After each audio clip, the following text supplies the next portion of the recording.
নমস্কার বন্ধুরা, আবারও পশ্চিমবঙ্গের কৃষকেরা ফসলের ক্ষতিপূরণের টাকা পাবেন এবং সেক্ষেত্রে একটা বড় অংশ বাংলা শস্য বীমার মাধ্যমে দেওয়া হবে। এবং ক্ষতিগ্রস্ত অনেক কৃষকই আছেন যারা বাংলা শস্য বীমা যোজনার মাধ্যমে নিজেদের নাম নথিভুক্ত করেননি, তারাও এই ক্ষতিপূরণের টাকা পাবেন। এবং ক্ষতিপূরণের পরিমাণটা কিন্তু খুব কম নয়। এই লোকসভা নির্বাচনের ফলাফল ঘোষণা হয়ে গেলেই, অর্থাৎ ভোট পর্ব মিটে গেলেই আদর্শ নির্বাচনী আচরণবিধি উঠে যাবে, তখনই কৃষকেরা তাদের ব্যাংক অ্যাকাউন্টে সরাসরি এই আর্থিক সহায়তা পেয়ে যাবেন। পশ্চিমবঙ্গের 6টি জেলার কোন কোন ব্লকের কৃষকেরা কত পরিমাণে ক্ষতি হয়েছে তার যে আর্থিক সহায়তা পাবেন সেই সম্পর্কেও তথ্য আজকের ভিডিওতে আপনারা দেখতে পাবেন। আপনারা জানেন কিছুদিন আগেই রেমাল ঝড়ের কারণে পশ্চিমবঙ্গের বেশ কয়েকটি জেলা ক্ষতিগ্রস্ত হয়েছে। বিভিন্ন ফসলের সঙ্গে সবজিরও ক্ষতি হয়েছে। ক্ষয়ক্ষতির পরিমাণ ইতিমধ্যেই আধিকারিকরা খতিয়ে দেখতে শুরু করেছেন। নির্বাচনী পর্ব থাকার কারণে এই মুহূর্তে কিন্তু ক্ষতিগ্রস্তদের ক্ষতিপূরণ দেওয়া যাচ্ছে না, তবে এই নির্বাচন পর্ব শেষ হলেই তাদের ক্ষতিপূরণ দিয়ে দেওয়া হবে। তো চলুন বিস্তারিত আজকের ভিডিওতে আমরা দেখে নেব কোন কোন জেলার কোন কোন ব্লকে কত পরিমাণে ক্ষতি হয়েছে সেই সম্পর্কিত কী তথ্য উঠে এসেছে। ভিডিওটি আপনারা অবশ্যই শেষ পর্যন্ত দেখবেন।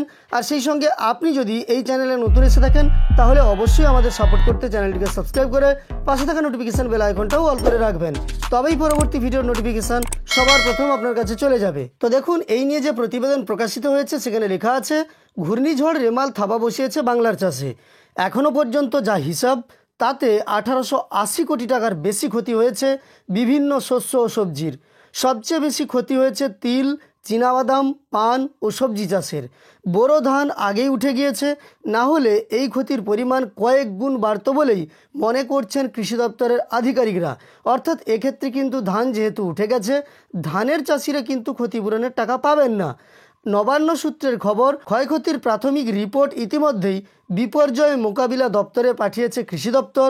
ভোট পর্ব মিটলেই ক্ষয়ক্ষতির চূড়ান্ত হিসাব করা হবে। নির্বাচন আচরণবিধি উঠে গেলেই দেওয়া শুরু হবে ক্ষতিপূরণ। রেমালের মোকাবিলায় মুখ্যমন্ত্রী মমতা বন্দ্যোপাধ্যায়ের নির্দেশে বৃহস্পতিবার থেকেই কন্ট্রোল রুম খোলা হয়েছিল নবান্নে। একাধিক দপ্তর কাজের সুবিধার জন্য আলাদা আলাদা করে কন্ট্রোল রুম খুলেছে। কৃষিতে 11 সদস্যের টিম তৈরি করে কন্ট্রোল রুম চালানোর নির্দেশ দিয়েছিলেন রাজ্যের কৃষিমন্ত্রী শোভনদেব চট্টোপাধ্যায়। মুখ্যমন্ত্রীর নির্দেশে তিনি ইতিমধ্যেই ক্ষতিগ্রস্ত জেলাগুলির ব্লক ধরে ধরে ক্ষয়ক্ষতির পরিমাণ পরিমাপের নির্দেশ দিয়েছেন।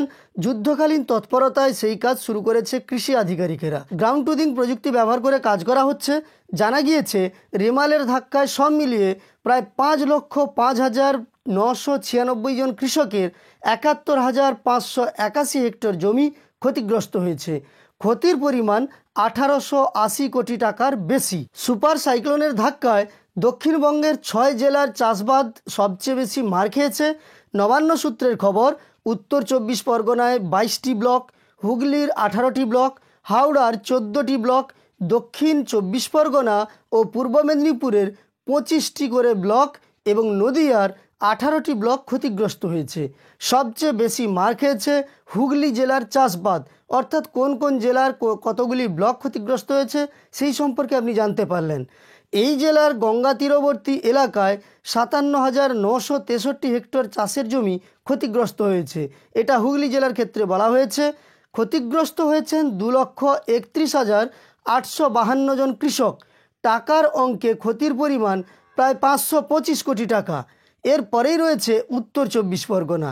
এই জেলার 25,884 হেক্টর জমির ফসল নষ্ট হয়েছে। ক্ষতিগ্রস্ত হয়েছেন 1,16,478 জন চাষি। ক্ষতির পরিমাণ প্রায় 298 কোটি টাকা। দক্ষিণ 24 পরগনায় 42,863 জন কৃষকের 5,024 হেক্টর জমির ক্ষতি হয়েছে। ক্ষতির পরিমাণ প্রায় 485 কোটি টাকা। পূর্ব মেদিনীপুরে 52,897 জন কৃষকের 7,895 হেক্টর জমিতে ফসল ক্ষতিগ্রস্ত হয়েছে। ক্ষতির পরিমাণ প্রায় 437 কোটি টাকা। নবান্নের এক আধিকারিক জানালেন, এই রাজ্যের অনেক ফসলই বাংলা শস্য বীমার অধীনে। বিমা সংস্থা ইতিমধ্যে ক্ষতিপূরণের অঙ্ক কষতে শুরু করেছে। অর্থাৎ যে ফসলগুলি বাংলা শস্য বীমার অধীনে সেই সব ফসলের টাকা কিন্তু বাংলা শস্য বীমার যে কোম্পানি তারা কিন্তু প্রেরণ করবে। যাই হোক, আপনারা দেখতে পেলেন কোন কোন ব্লকে কত পরিমাণ ক্ষতি হয়েছে সেই সম্পর্কিত সমস্ত তথ্য। আপনি কোন জেলার কোন ব্লক থেকে দেখছেন সেটাও কিন্তু আমাকে জানাতে ভুলবেন না, কমেন্টে অবশ্যই জানিয়ে দেবেন।